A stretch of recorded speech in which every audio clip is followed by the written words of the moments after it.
Hello दोस्तों, नमस्कार। आप सभी का हार्दिक स्वागत है हमारे यूट्यूब चैनल नॉलेज एक्सेलरेटर पर। दोस्तों, जैसा कि आप जानते हैं, हमने पिछली वीडियो के अंदर मगध साम्राज्य के उत्कर्ष के बारे में चर्चा करी और मगध साम्राज्य के बारे में बताया कि किस तरीके से मगध साम्राज्य का जन्म होता है। वहाँ पर हमने जो सबसे प्राचीन जो वंश था उस वंश के बारे में जिक्र किया था कि वह हर्यक वंश मगध साम्राज्य का सबसे प्राचीनतम वंश बताया जाता है। दोस्तों, मैंने हर्यक वंश के बारे में बताया कि इस वंश के जो संस्थापक थे वो बिंबिसार थे। बिंबिसार के पुत्र के बारे में भी मैंने बात करी थी कि अजातशत्रु था, जिसको कुनिक बोलते थे। उसके बाद जैसे ही नाग दशक आता है, हर्यक वंश का अंतिम शासक, और हर्यक वंश के बारे में मैंने बताया कि जो भी मगध साम्राज्य की गद्दी पर बैठता वो अपने पिता की हत्या कर। तो ये ऐसा साम्राज्य अपने आप में जाना जाता है। हर्यक वंश एक ऐसा वंश जाना जाता है जो कि अपने पिता को मारकर ही गद्दी पर क्या है, शासक गद्दी को हथियाता है और शासक बनता है। तो आइए बात करते हैं हर्यक वंश के बाद। जी हाँ, हर्यक वंश के जो अंतिम शासक हैं वो थे नाग दशक, और नाग दशक की हत्या किसने करी थी? शिशुनाग ने।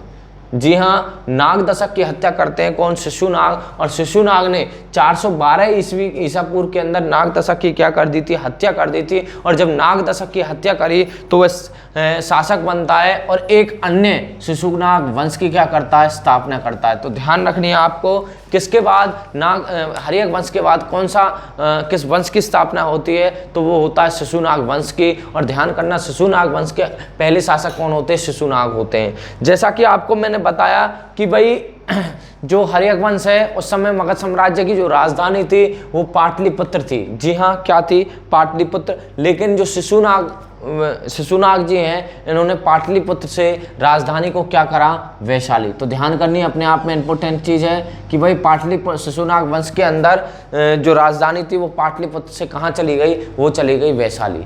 उसके बाद नेक्स्ट शासक आते हैं, इनके ही पुत्र आते हैं कालाशोक। जी हाँ, कालाशोक के बारे में भी आपने पढ़ा होगा कि इनके शासनकाल के अंदर एक सभा होती है, बौद्ध की सभा होती है। देखिए, जो कालाशोक होते हैं ये शिशुनाग के पुत्र होते हैं, और जो शिशुनाग होते हैं उन्होंने राजधानी पाटलिपुत्र से क्या करी थी? वैशाली करी। लेकिन शिशुनाग जी ने, जी हाँ, जो शिशुनाग है इन्होंने जो राजधानी थी वो वैशाली से क्या कर दी? पाटलिपुत्र। तो इस तरीके का यहाँ पर देखने को मिलता है कि राजधानी इन्होंने क्या करी? एक्सचेंज करी। उसके बाद क्या होता है? इस वंश के अंतिम शासक आते हैं जिनका नाम होता है नंदीवर्धन। जी हाँ, क्या नाम होता है? नंदीवर्धन। तो मैंने पहले भी जब मध्यकालीन भारत मैंने पहले कराया था तो वहाँ पर जिक्र किया था कि भाई इस तरीके से क्वेश्चन पूछा जाता है कि भाई अंतिम शासक और प्रथम शासक।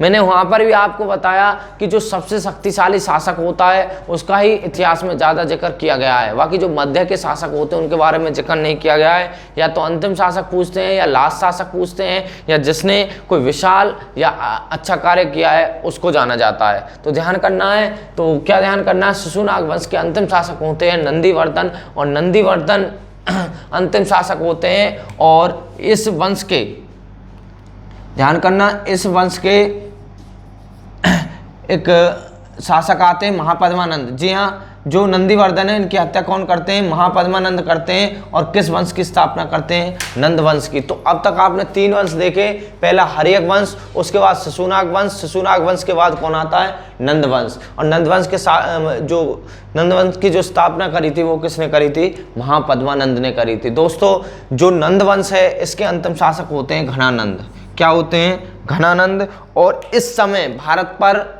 आक्रमण होता है किसका? सिकंदर का। जी हाँ, भारत के अंदर जो आक्रमण होता है सिकंदर का होता है। तो कई बार पूछा जाता है इतिहास में कि भाई जो सिकंदर है जब भारत पर आक्रमण करता है तो उस समय मगध साम्राज्य का जो शासक होता है वो कौन होता है? तो ध्यान करना, किसके समकालीन सिकंदर भारत पर आक्रमण करता है? तो ध्यान करना, किसके समकालीन? घनानंद के समकालीन। तो काफ़ी इंपॉर्टेंट क्वेश्चन है, पूछा जाता है। यदि मैं सिकंदर के बारे में बात करूं तो सिकंदर का जो जन्म होता है वो होता है 356 में।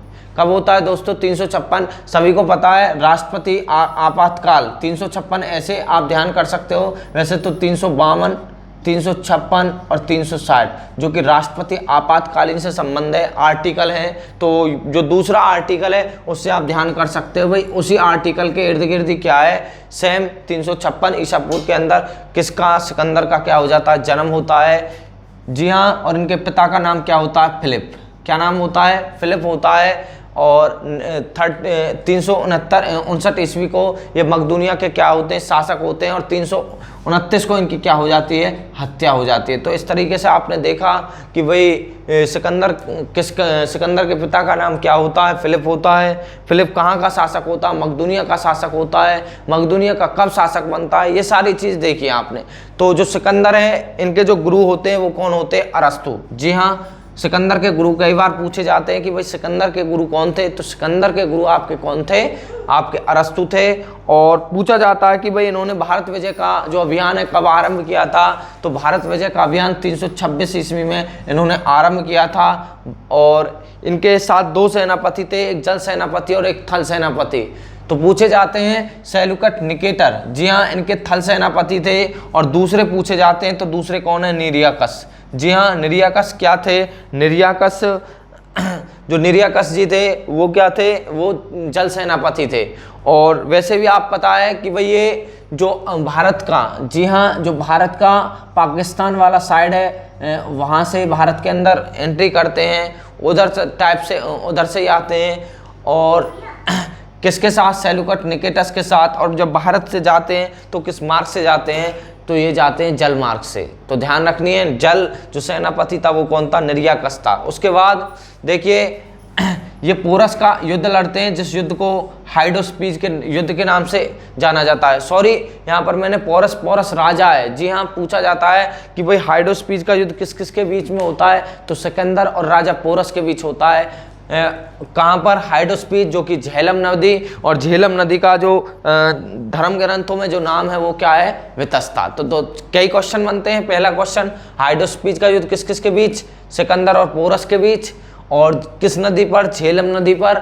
झेलम नदी का पुराना नाम क्या है, वितस्ता। जब मैंने प्राचीन भारतीय जो वेदों के अंदर जो नाम है नदियों के वो पढ़ाए थे, वहाँ पर भी मैंने झेलम नदी का जिक्र किया था कि वितस्ता इसका नाम है। उसके बाद भारत से 326 ईस्वी में वे क्या हो जाते हैं, भारत से चले जाते हैं। और जब भारत से जाते हैं, लगभग ये बताया जाता है भारत के अंदर लगभग 18 महीने भारत के अंदर रहते हैं। और उसके बाद देखिए इनकी मृत्यु बेबीलोन के अंदर 33 वर्ष की अवस्था में 323 में हो जाती है। और इनके घोड़े का नाम क्या होता है, बाऊ के फला होता है। क्या नाम होता है, बाऊ के फला। और बाऊ के फला की भारत के अंदर मृत्यु हो जाती है। और जो सिकंदर जी हैं, यह उस घोड़े को, कौन से घोड़े को, बाऊ के फला को झेलम नदी के तट पर ही दफना देते हैं। और वहाँ पर एक शहर की स्थापना करते हैं जो कि किस नाम से जाना जाता है, बाऊ के फला नाम से जाना जाता है। दोस्तों, मैंने घनानंद के समकालीन ही सिकंदर की बात करी। ये इसलिए करी क्योंकि अक्सर यहाँ से पूछा जाता है, क्वेश्चन यहीं से बनता है। और बाद में घनानंद के ही साम्राज्य में एक चंद्रगुप्त नाम का व्यक्ति था, और जिसका नाम विष्णुगुप्त कौटिल्य नाम से भी जाना जाता है। दोस्तों, जो घनानंद थे, इन्होंने चंद्रगुप्त मौर्य की बेइज्जती करी अपने दरबार में। ये बात घनानंद जी को विष्णुगुप्त जी को, कौटिल्य को पसंद नहीं आई।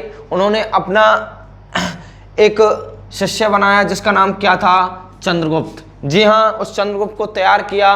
और चंद्रगुप्त के द्वारा ही घनानंद की क्या करवा दी जाती है, मृत्यु करवा दी जाती है। और इस तरीके से मगध साम्राज्य के अंदर एक नए वंश का उदय होता है जिसका नाम होता है मौर्य साम्राज्य। जी हाँ, मौर्य साम्राज्य की नींव कौन रखता है, चंद्रगुप्त मौर्य रखता है। किसकी सहायता से रखता है, कौटिल्य विष्णुगुप्त की सहायता से रखता है।